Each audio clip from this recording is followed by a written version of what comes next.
ನಮಸ್ಕಾರ. ಫ್ರೀಡಂ 19 ಸುದ್ದಿವಾಹಿನಿಗೆ ಸ್ವಾಗತ. ಇಂದಿನ ಮುಖ್ಯ ಸುದ್ದಿಗಳತ್ತ ಗಮನ ಹರಿಸೋಣ.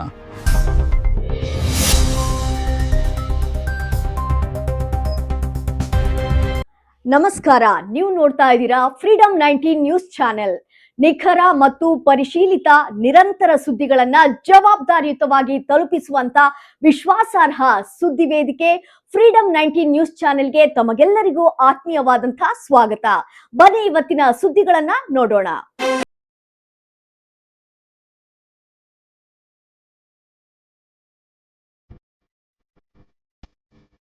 ಸರ್ಕಾರಿ ಜಮೀನು ಒತ್ತುವರಿ ಸುಳಿಯಲ್ಲಿ ಸಿಲುಕಿದ ಎಸ್ಕೆಎಂಇ ಕಂಪನಿ. ಬಳ್ಳಾರಿ ಜಿಲ್ಲೆ ಸಂಡೂರು ತಾಲೂಕು ಅನ್ಸೆಟಲ್ಮೆಂಟ್ ಗ್ರಾಮದ ಧರ್ಮಾಪುರದಲ್ಲಿ ಸರ್ವೆ ನಂಬರ್ 54ರಲ್ಲಿ ರೈತನಿಂದ ಕೆಲವು ವರ್ಷಗಳ ಹಿಂದೆ ಗುಪ್ತವಾಗಿ ಎಸ್ಕೆಎಂಇ ಕಂಪನಿಯವರು ಖರೀದಿಸಿರುತ್ತಾರೆ. ಈ ಸರ್ಕಾರಿ ಭೂಮಿಯನ್ನು ಸಹಾಯಕ ಆಯುಕ್ತರಿಂದ ಮಂಜೂರು ಮಾಡಿಸಿಕೊಂಡ ರೈತನು 15 ವರ್ಷ ಭೂಮಿ ಪರಭಾರೆ ಮಾಡಬಾರದು ಎಂಬ ಷರತ್ತು ಇತ್ತು. ಷರತ್ತನ್ನ ಮೀರಿ ತನಗೆ ನೀಡಿದ ಸರ್ಕಾರಿ ಭೂಮಿಯನ್ನ ಎಸ್ಕೆಎಂಇ ಕಂಪನಿಗೆ ಮಾರಾಟ ಮಾಡಿರುತ್ತಾನೆ. ಈಗ ಇದೇ ಸ್ಥಳದಲ್ಲೇ ಎಸ್ಕೆಎಂಇ ಕಂಪನಿಯವರು ಕನ್ವರ್ ಬೆಲ್ಟ್ ಪ್ಲಾಂಟ್ ಕೆಲಸ ಪ್ರಾರಂಭಿಸಿದ್ದು, ಈ ಪ್ಲಾಂಟ್ ಸ್ವಲ್ಪ ದೂರದಲ್ಲಿ ನರಸಿಂಹಸ್ವಾಮಿ ದೇವಸ್ಥಾನವಿದ್ದು, ಇದು ಹಳೆಯ ಪುರಾತನ ದೇವಸ್ಥಾನವಾಗಿದ್ದು, ಅಲ್ಲದೆ ಸಂಡೂರು ತಾಲೂಕು ಸುತ್ತಮುತ್ತ ಹಳ್ಳಿಗೆ ಪ್ರಸಿದ್ಧಿಯಾಗಿದೆ. ಹಾಗೂ ದೇವಸ್ಥಾನದ 100 ಮೀಟರ್ ಒಳಗೆ ಈ ಕನ್ವರ್ ಬೆಲ್ಟ್ ಪ್ಲಾಂಟ್ ಬರುತ್ತದೆ. ಆದ್ದರಿಂದ ಮುಂದಿನ ದಿನದಲ್ಲಿ ದೇವಸ್ಥಾನಕ್ಕೆ ತೊಂದರೆಯಾದ್ರೆ ಆಗಬಹುದು ಅನ್ನೋದು ಸಾರ್ವಜನಿಕರ ಮತ್ತು ಭಕ್ತರ ಅಳಲು. ಈಗ ಕಂದಾಯ ನಿರೀಕ್ಷಕರು ಮತ್ತು ಗ್ರಾಮ ಲೆಕ್ಕಾಧಿಕಾರಿಗಳ ಜುಗಲ್ಬಂದಿ ವರದಿ ಹೊಡೆತಕ್ಕೆ ಎಸ್ಡಿಎಂಇ ಕಂಪನಿ ನಲುಗಿ ಹೋಗಿದ್ದು, ಕೊಟ್ಟೋನು ಕೋಡಂಗಿ ಇಸ್ಕೊಂಡೋನು ವೀರಭದ್ರ ಅನ್ನೋ ಸ್ಥಿತಿ ಕಂಪನಿಯದ್ದಾಗಿದೆ.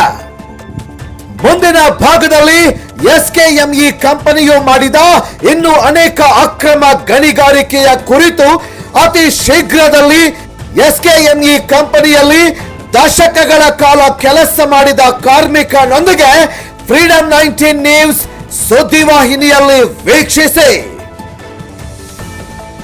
ಆರ್ ಶಶಿಧರ್ ಅವರೊಂದಿಗೆ ಸಮಸ್ತ ದಾಖಲೆಯೊಂದಿಗೆ ನೇರ ಚರ್ಚೆ. ವರದಿ ಆರ್ ಶಶಿಧರ್, ಸಂಡೂರು. ಪ್ರಿಯ ವೀಕ್ಷಕರೇ, ಇವತ್ತು ಬಳ್ಳಾರಿ ಜಿಲ್ಲೆ ಸಂಡೂರು ತಾಲೂಕು ಧರ್ಮಪುರ ಗ್ರಾಮದಲ್ಲಿ ನಾವು ಬಂದಿದ್ದೇವೆ. ಕಾರಣ ಏನಂತಂತಂದರೆ, ಕಂದಾಯ ಇಲಾಖೆಯವರು, ಕಂದಾಯ ನಿರೀಕ್ಷಕರು ಹಾಗೂ ಗ್ರಾಮ ಲೆಕ್ಕಾಧಿಕಾರಿಗಳು ಕೊಟ್ಟ ವರದಿಯನ್ನು ಆಧರಿಸಿ ಈ ದಿನ ಸುದ್ದಿ ಮಾಡುವಂಥದ್ದಾಗಿದೆ. ಕಾರಣ ಏನಂತಂದರೆ, ನಾನು ಎಸ್ಕೆಎಂಪಿಎಲ್ ಕಂಪನಿಯವರು ಈಗ ನಿರ್ಮಿಸ್ತಾ ಇರ್ತಕ್ಕಂಥ ಕನ್ವರ್ ಬೆಲ್ಟು ಒತ್ತುವರಿ ಮಾಡಿದ್ದಾರೆ. 1 ಎಕರೆಯಷ್ಟು ಈ ಜಮೀನಿನಲ್ಲಿ ಒತ್ತುವರಿ ಮಾಡಿದ್ದಾರೆ ಅಂತೇಳಿ ನಮ್ಮ ಸ್ಟೇಟ್ಮೆಂಟ್ ಇದೆ. ಇದರಲ್ಲಿ ಏನಂತಂದರೆ, ಸರ್ವೆ ನಂಬರ್ ಧರ್ಮಪುರ ಗ್ರಾಮದ ಸರ್ವೆ ನಂಬರ್ 54 RS-ನಲ್ಲಿ 4 ಎಕರೆ 47 ಸೆಂಟ್ಸ್ ಇರುವಂಥ ಈ ಪ್ರದೇಶದಲ್ಲಿ 1 ಎಕರೆಯಷ್ಟು ಜಮೀನು ಸರ್ಕಾರದ್ದು ಎಂಬುದಾಗಿ ತೋರಿಸ್ತಾ ಇದ್ದಾರೆ. ಅದೇ ರೀತಿಯಾಗಿ ಗ್ರಾಮ ಲೆಕ್ಕಾಧಿಕಾರಿಗಳು ಕೂಡ ವರದಿಯನ್ನು ಕೊಟ್ಟಿದ್ದಾರೆ. ಇದೇ ರೀತಿಯಾಗಿ ಇಲ್ಲಿ ತೋರಿಸುವಂಥ ಈ ಸ್ಥಳ ಎಲ್ಲ ಎಸ್ಕೆಎಂಪಿಎಲ್ ಕಂಪನಿಯವರ ಒಡೆತನದಲ್ಲಿ ಇರ್ತದೆ. ಇದು ಮಾತ್ರ ಅಲ್ಲದೆ ಇಲ್ಲಿರುವಂಥ ಪ್ರದೇಶದಲ್ಲಿ ಸರ್ಕಾರದ ಅನುಮತಿ ಇಲ್ಲದೆ ಗೋಡೆಯನ್ನು ಕೂಡ ನಿರ್ಮಿಸಿದ್ದಾರೆ ಅಂತಂದು ಹೇಳ್ತಾ ಇದ್ದಾರೆ. ಇದನ್ನೆಲ್ಲ ನಾವು ಗಮನಿಸ್ಬೋದು. ಇಲ್ಲೆಲ್ಲ ಪರವಾನಗಿ ತೆಗೆದುಕೊಂಡಿರಬೇಕು. ಹಾಗೂ ಈ ದಿನ ನಾವು ಬಂದಂಥ ಉದ್ದೇಶ ಏನಂತಂದರೆ, ಕಂದಾಯ ಇಲಾಖೆ ಗ್ರಾಮ ನಿರೀಕ್ಷಕರು, ಕಂದಾಯ ನಿರೀಕ್ಷಕರು ಕೊಟ್ಟಂಥ ವರದಿ ಹಾಗೂ ಗ್ರಾಮಾಡಳಿತ ಲೆಕ್ಕಾಧಿಕಾರಿಗಳ ವರದಿಯನ್ನು ಆಧರಿಸಿ ಈ ರೀತಿ ಸುದ್ದಿ ಮಾಡ್ತಾ ಇದ್ದೇವೆ.